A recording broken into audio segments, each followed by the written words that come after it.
Вітаю! Сьогодні хочу показати вам, як за допомогою підручних засобів зробити цигарки своїми руками. Серед підручних засобів сьогодні я маю машинку або пристрій для забивання тютюну в гільзи. Звичайний китайський пластиковий, він відносно недорогий. Вони бувають на одну цигарку, на дві, навіть на три я бачив у продажі. Придбати можна його десь на ринку, можливо там в спеціалізованому магазині або в інтернеті. Гільзи для забивання цигарок, вони продаються в такому вигляді з фільтром, але всередині вони просто порожні, без тютюну. Зовні виглядає як звичайна цигарка. Ну і сам тютюн. Починаю.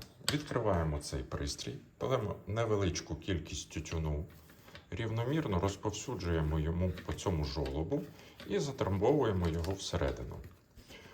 Кількість тютюну, яку ви будете затрамбовувати, впливає на то, буде більш щільна цигарка, чи більш така, наче непружна. Це впливає на те, кому як подобається. Поправляємо це спеціальною трамбовочкою. Ось так воно приблизно вийшло. Те, що там краєчок трошки стерчить, то взагалі не проблема, прибирати не потрібно.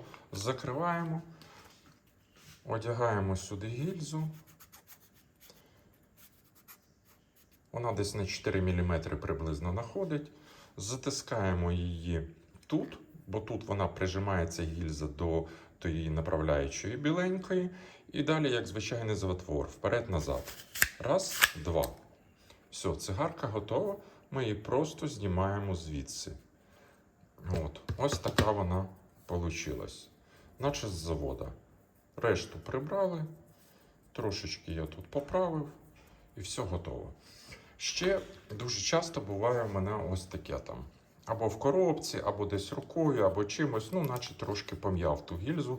І вона така, не досить красиво виглядає, а саме тому і не зрозуміло, чи можна її використати для забивання цигарок. Ось я її поправив, ось тут вийшло, не рівне, кругле, але оце можна буде вже надіти на носик.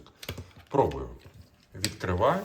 Роблю знову той самий процес, невелику кількість тютюну, затрамбовую,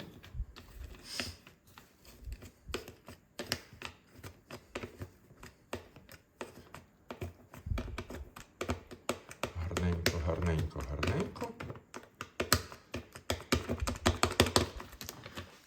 Получилось знову то саме, закриваю. Це треба прибрати. І беру ось цю таку, наче нерівну гільзу. Головне її просто ось сюди надіти. Якщо вона наділась сюди, з неї вже вийде цигарка. Все дуже просто. Ось вона цигарка, така сама. Тютюн, щільність тютюну вирівняли її, рівненька, гарненька. І це все. На все добре.